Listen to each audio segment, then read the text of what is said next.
Hello, good afternoon everybody. I hope you are happy and well today. Welcome to this Monday's Facebook Live. I'm just going to chat a little bit while we wait for people to arrive. Hope you've had a good weekend. Yeah, a good weekend. So today, as I mentioned on Friday, today's live is going to be about accepting your gifts with care, which is really all about feedback and how we cope with feedback, particularly unsolicited feedback, be it positive feedback or negative feedback. I think from my experience, and certainly the experience of people that I've worked with and people that I talk to in general, even unsolicited positive feedback can feel like a bit of a challenge. So today I'm going to be sharing some ideas with you to help you manage both a little more successfully. That's lovely. So we've got some of you joining us now. So as ever, the purpose of these Facebook Lives is to help you to look forward to the future with a bit of confidence and a bit of realistic optimism, and as far as you're able to, think about developing your life, your business, your career, your job at this present time, with a view to when things get back to normal, you'll have some strategies to help you do that more successfully. So today I am sharing, it's actually, things will run out of the book here. I'm sharing what is chapter 3 in the book Strategies for Being Brilliant, which is about accepting your gifts with care. And this chapter in particular is based around a story. It happened to me probably about 20 years ago now, and I'm going to start with the reasons why accepting your gifts with care are important. So this is very different to identifying and asking for solicited feedback in the workplace, which is a very important part of our career and our professional development, and that's handled in a very different way. What I'm talking about this morning is this unsolicited feedback, which comes from often people who, class themselves as friends, maybe as family members as well, sometimes colleagues, who feel the need to be honest with you and share a little bit of feedback. Often that feedback comes from a very challenging place. Often people decide to give you a little bit of feedback from a place of resentment, a bit of passive aggressive attitudes going on here in the background sometimes as well, and it sometimes comes from a place of wanting to kind of stick the knife in, maybe get their own back, and generally not be very helpful or supportive at all. And I'm going to share a story with you. So this happened to me about 20 years ago. I was selected to go to New York City on a 4-week exchange trip.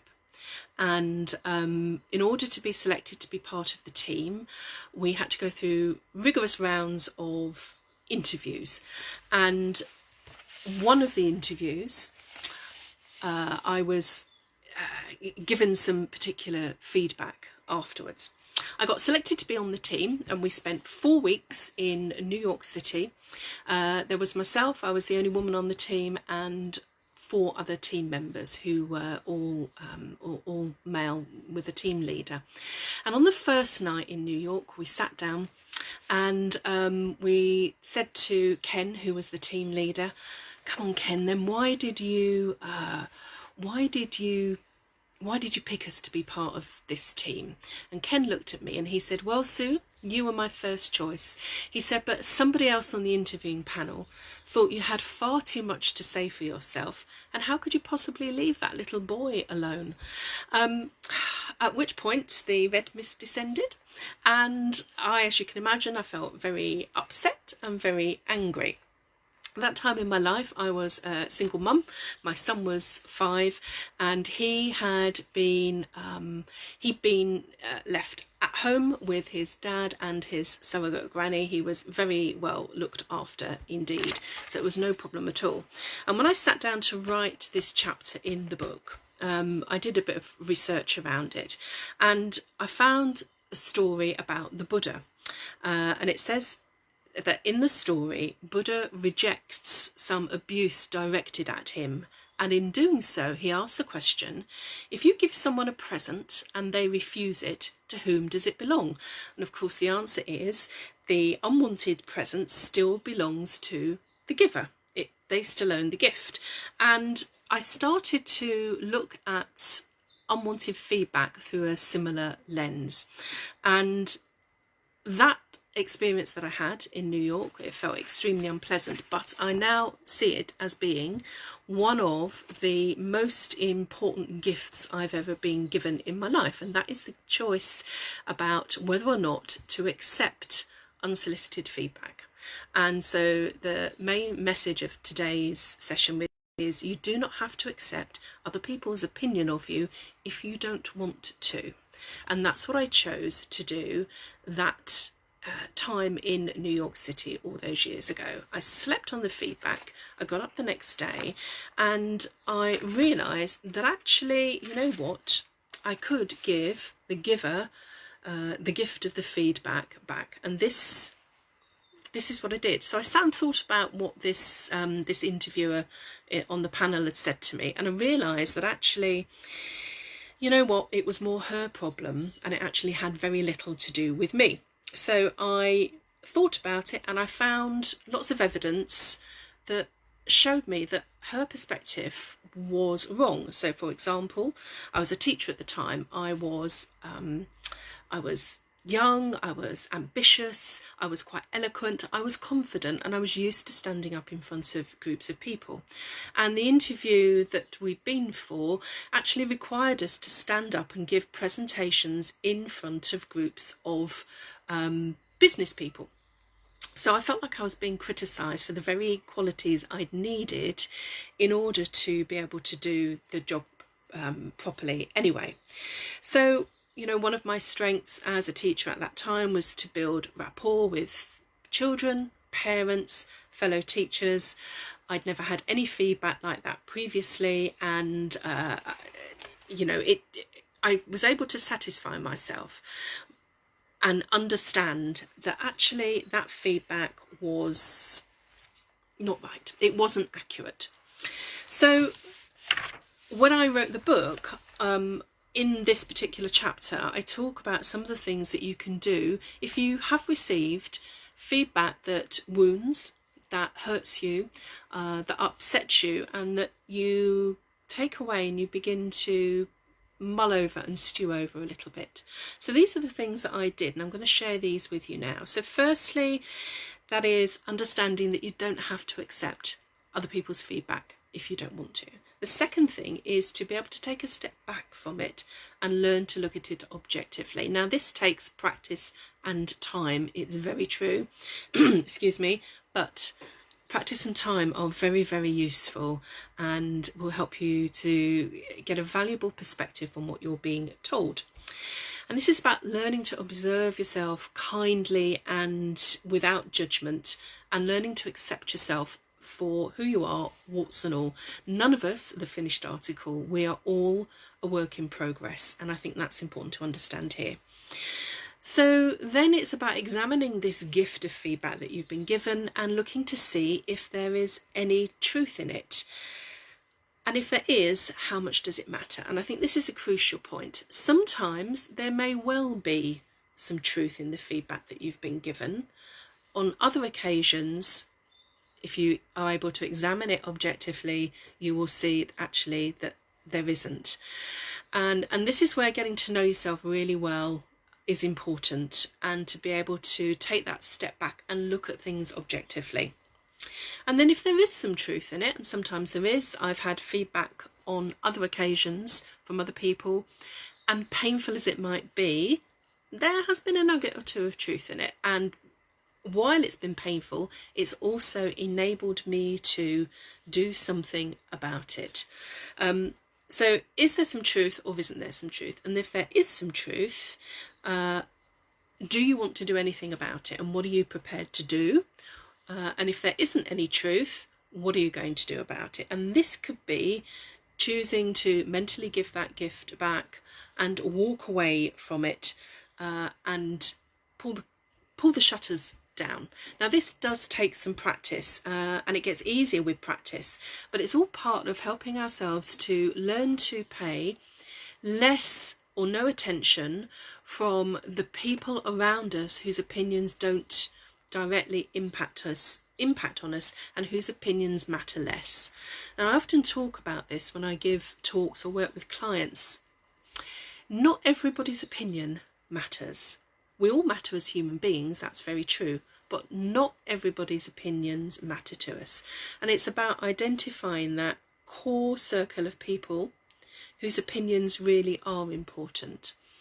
You know, they could be your employer, your boss, some clients, some customers that you work with. There may be, you know, your partner, your close family friends. Their opinions may matter to you.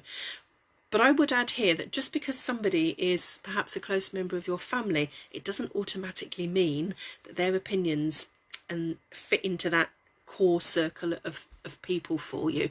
I think that's a mistake. You know, if you're, for example, if your mum's very critical of you, and you in your professional choices, just because she's your mum doesn't mean she's the right person to listen to in that circumstance. So it's worth taking, having a bit of thought and really carefully considering whose opinions matter to you in what context.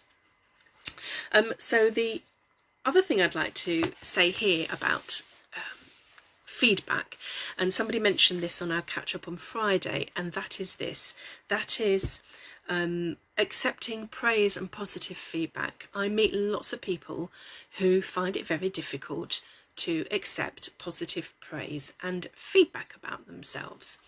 I think this whole self-deprecation thing can be very difficult as a woman in particular, and I think that's partly because we're not conditioned to look at ourselves in that way and accept our skills, our talents, and our achievements. However, I do think if you are somebody who, when somebody offers you the gift of some positive feedback, if you are somebody who throws it back in their face, or who says, "Oh no, it's rubbish. No, that's not right. It's awful. You know, I'm not good at this at all. It's just nothing." Let's look at that through the lens of this gift, because what you're doing essentially in those situations is you are taking the gift of some positive feedback, and often this can be your employer, your customer, your client, your immediate line manager, and you are taking that and you're throwing it right back in their face. And what you're essentially saying is, your judgment about me is absolutely rubbish. You're not right. You're not telling me the right things. And certainly in a work situation, that over time can become very damaging. And if you are somebody who has a habit of self-deprecation, particularly in the workplace, that can really begin to undermine you over time. And what you may well find is that people around you stop giving you that positive feedback, and perhaps instead start looking for the things that you are doing wrong, or start looking a bit more closely at the, you know, at the areas where perhaps you don't excel so much. So those of you who are in the UK or who've watched British TV may remember a programme called Great British Bake Off. This was years ago. There was a baker in particular called Ruby, who was fantastic, but at the end of every programme she would go up to Paul and Mary and she would give her cakes or whatever it is she'd produced, and they'd say they're fantastic, and they always were fantastic, but she would go into this self-deprecating, oh, it's dreadful, it's awful, and really talk herself out of it. And then at the end of one episode they left the cameras running, and you heard Mary Berry very clearly say to Ruby, you've got to stop saying things like that about yourself. You really do need to stop it. And so if you are somebody who finds it very difficult to take praise, I would urge you to bear that story in mind and just think about what you're doing with somebody else's gift like that. And a very simple thing you can do is when somebody gives you a bit of praise, you just say thank you and zip it, or thank you, that's really kind of you, and then zip it. You don't need to say anything else, and you certainly don't need to tip over into a self-deprecating monologue aimed at showing the other person the mistake of their judgment as regards your excellent work that they're praising. Are you really saying that your customers or your manager or your boss or your employer, when they think you've done a good job, are you really saying that their judgment is rubbish, that you haven't? Just think about that for a moment, what you're actually saying to people. So one way to help you to overcome this, and your kind of like task for the week, if you like, is to think about your strengths and weaknesses. We all have them. None of us are the finished product, as I said a few minutes ago. We all have parts of ourselves. I think about it like a spectrum. We all have parts of ourselves that are great, that we're, you know, our strengths, things that we're really good at, that we feel proud of. We also have at the other end of the spectrum our weaknesses or areas for development, things that we know about ourselves that perhaps we wish weren't that way. So for example, for me, some of my weaknesses, my areas for development are lack of attention to detail, for example, is quite a big one for me.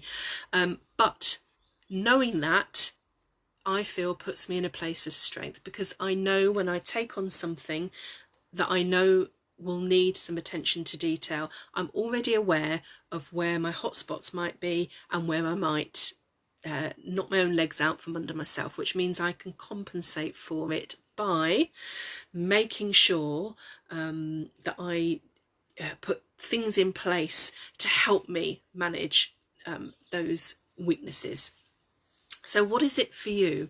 And the reason this is important is that when it comes to the unsolicited negative feedback, we're already forearmed, and forearmed, you know, forewarned is forearmed. So when somebody says, for example, Sue, you really need to pay more attention to detail in this area, I could say something like, you know, you're right, and it is something I'm consciously working on. It takes the sting and the pain out of that negative feedback, and gives us more power and control back as well. So it's about learning to accept all of us, being comfortable with all of who we are, warts and all, so that when you are next in the situation where somebody feels the need to be honest and give you a bit of feedback, you're actually in a position of strength because you already know, and that really does put you in a very strong position. So this week, if you are up for it, why not spend a bit of time thinking about your strengths and your weaknesses as well? There's no shame in it. You know, everybody has areas where we would do well to work on and develop. So it's a really, from those areas of weaknesses or development points comes great strength in understanding yourself, because then you can do things to mitigate those areas and work on them so they don't undermine you as much. I'm going to stop talking now. We've come up to about 10 to 1. It's lovely to see people here because I've been chatting. So Ratna's here, Sandra's here, we've got Nick on the call today. Are there any comments or questions anybody would like to ask or mention? So Ratna says, that's so true, constantly practicing saying thank you. Yes, honestly, you know, just saying thank you very much, and then zipping it up, absolutely zipping it up. Acknowledging your strengths and your talents is very important for you as well, to understand those things so that you can show up strongly. But you know what, when you do that, you are a real role model for other people coming up the ranks underneath you, if you were, particularly in the workplace, and for your children as well.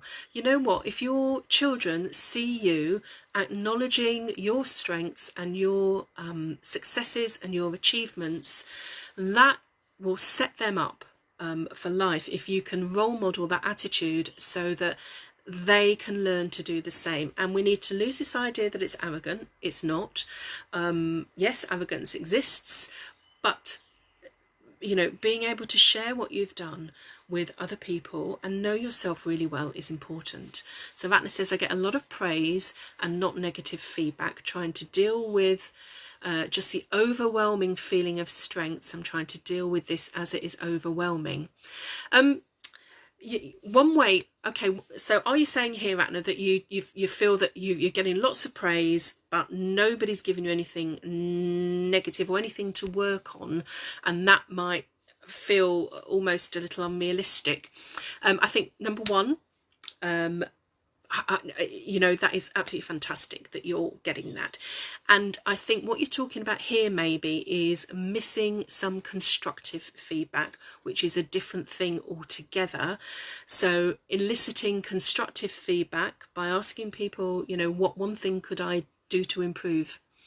You know, what one thing could I change for my own benefit? Asking those kinds of questions to a carefully selected group of people is, maybe I need to, you do Radna, yes you do, you really do. I did a webinar on loving yourself for an organisation in February to coincide with Valentine's Day. I might talk about that at some point actually, but yes, you do need to love yourself, and if you genuinely feel that you're not getting that feedback that can help you to develop, then pick some carefully selected people to ask for constructive feedback that will help you to improve, because people's motivations really matter here, don't they? So the people who are giving you the, oh, I just need to be honest kind of feedback, I would question their motives. They don't often come from the best place, but asking people for some constructive feedback that will help you to improve, people that you know love you in a metaphorical sense and have your best interests at heart and really want to see you succeed, that is such a positive thing to do. It really is, and I cannot recommend that enough. It obviously, this is a 20-minute Facebook Live. This is quite an in-depth subject, but I would say that to you, you know, who do you trust enough, who, you know, has really got your back, that could give you some constructive ways to make things better? Because we generally mostly always improve things. I know that just from taking my imperfect action through these few Facebook Lives that I've done. I'm learning as I do it, but they are, you know, they're good enough at the moment. But I know that I can improve, and each one that I do will help me improve. So Sandra says, yes, we all need to love ourselves. We do. And it might be at some point, you know, I do a Facebook Live with just sharing some of the main points of the webinar that I did around loving ourselves, because when we love ourselves, warts and all, whoever we are, you know what, we show up in a very different space. A very, very different space. So has anybody else got any other questions or comments that they would like to share with us before I bring things to an end today? I will be following, I know it's Good Friday on Friday, but I will be doing a brief catch up Friday lunchtime at 12:30, my diary permitting. And so if you are around Friday lunchtime and you would like to join us, where we can talk a bit more about this, and perhaps you could share some of your experiences and just think about identifying your own strengths. Just sit and make a list. I've got exercises I do on workshops and things with people, but obviously I can't do them on here. But and so for those of you with the book, this is chapter 3. Okay, so I'm going to say goodbye now, and I hope to see some of you again Friday lunchtime for our catch up and chats about this whole subject of feedback, positive and negative, and accepting it. And perhaps, you know, maybe some of you could share some of the things that you've done that work for you in this situation. Okay, have a lovely afternoon and a lovely, safe, calm, happy week, everybody, and I will speak to you again on Friday. Take very good care.